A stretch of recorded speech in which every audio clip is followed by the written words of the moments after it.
नमस्कार। आज बात करते हैं भारत की आज़ादी के उस संघर्ष की। एक ऐसी कहानी जो सिर्फ तारीखों की नहीं, बल्कि एक आइडिया की जीत की कहानी है। तो चलिए चलते हैं 1915 से 1942 के उस दौर में, जब स्वराज का सपना हर दिल में धड़क रहा था। और देखिए, ये पूरी कहानी ना एक बड़े ही दिलचस्प सवाल के इर्द गिर्द घूमती है। कोई देश एक ताकतवर साम्राज्य से बिना एक भी गोली चलाए आखिर कैसे लड़ सकता है? और भारत का जवाब वो एक ऐसे आइडिया में था जिसने वाकई दुनिया को हिला कर रख दिया। चलिए मिलकर इस जवाब को खोजते हैं। तो कहानी शुरू होती है फर्स्ट वर्ल्ड वॉर के ठीक बाद के माहौल से। जरा अंदाजा लगाइए, 1913 से 1918 के बीच, मतलब सिर्फ 5 सालों में रोजमर्रा की जरूरत की चीजों के दाम सीधे डबल हो गए। कहने की जरूरत नहीं कि आम आदमी की तो कमर ही टूट गई थी। और बात सिर्फ महंगाई की नहीं थी।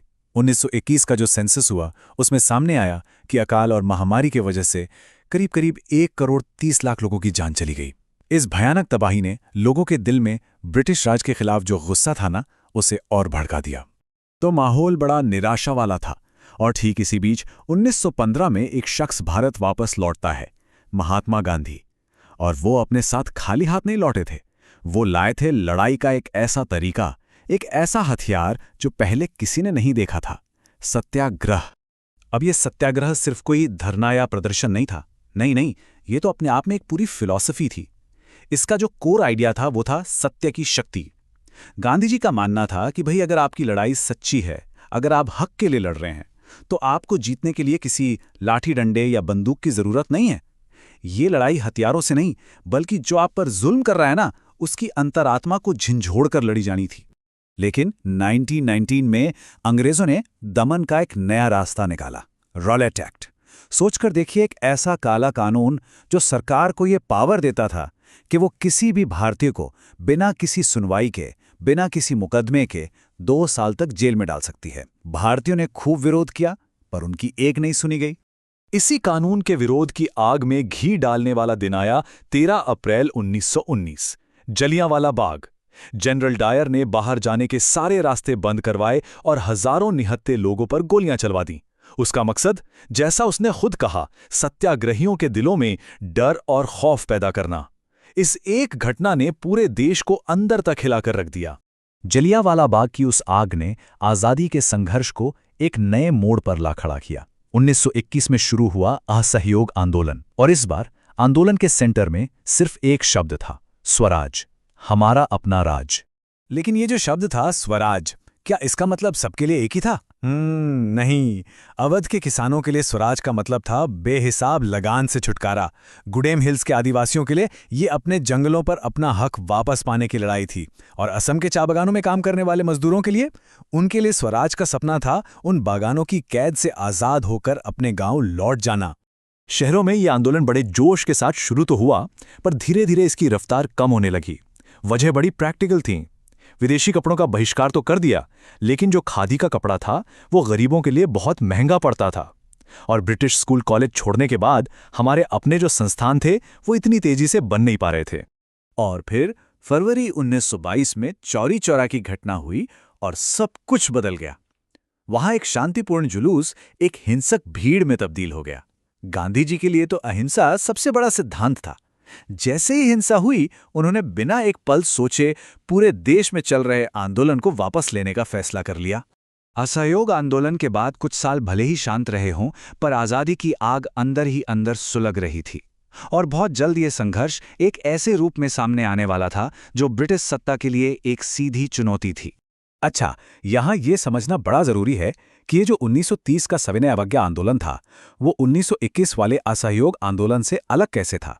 देखिए, असहयोग का मतलब था कि हम अंग्रेजों के साथ कॉपरेट ही नहीं करेंगे, बस मना कर देंगे। लेकिन सविनय अवज्ञा का मतलब था कि अब हम सिर्फ मना नहीं करेंगे, बल्कि एक्टिवली, जानबूझकर उनके गलत कानूनों को तोड़ेंगे। मतलब अब डिफेंसिव नहीं, ऑफेंसिव मोड था। ये एक बहुत बड़ा शिफ्ट था। और इस नए आंदोलन की शुरुआत हुई ऐतिहासिक दांडी मार्च से। गांधी जी अपने 78 विश्वासपात्र साथियों के साथ निकले। 24 दिन 240 मील का लंबा सफर पैदल तय किया और दांडी के साहिल पर पहुंचकर समंदर के पानी से नमक बनाकर ब्रिटिश साम्राज्य के सबसे बड़े कानूनों में से एक को तोड़ दिया। वो सिर्फ नमक नहीं था, वो भारत की आज़ादी का सिंबल बन गया।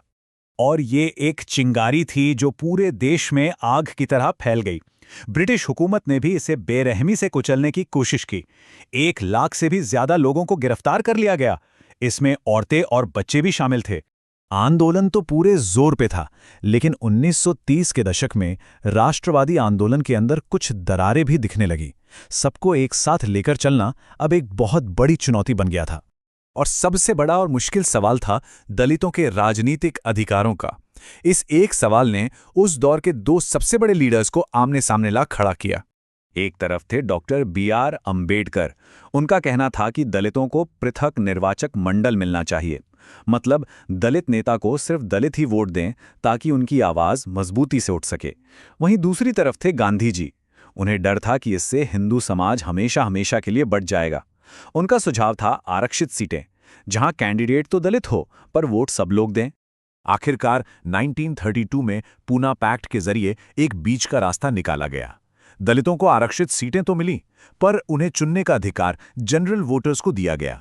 समझौता तो हो गया, पर दलित आंदोलन और कांग्रेस के बीच एक शक की दीवार कहीं ना कहीं बनी रही।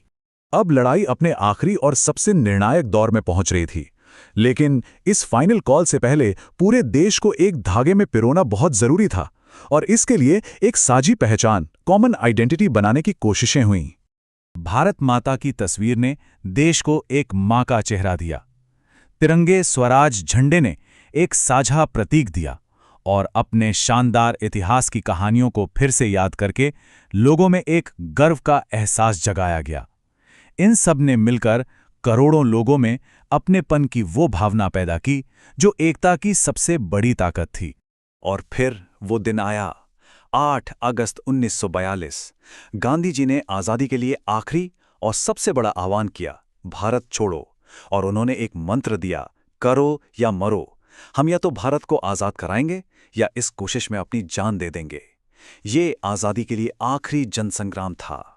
भारत को आज़ादी बेशक एक साथ लड़ी गई लड़ाई से मिली, लेकिन स्वराज के इतने अलग अलग सपनों को लेकर जो एकता बनी थी, क्या वो हमेशा कायम रहने वाली थी? ये एक ऐसा सवाल है जिसका जवाब शायद आज भी हमारा देश खोज रहा है।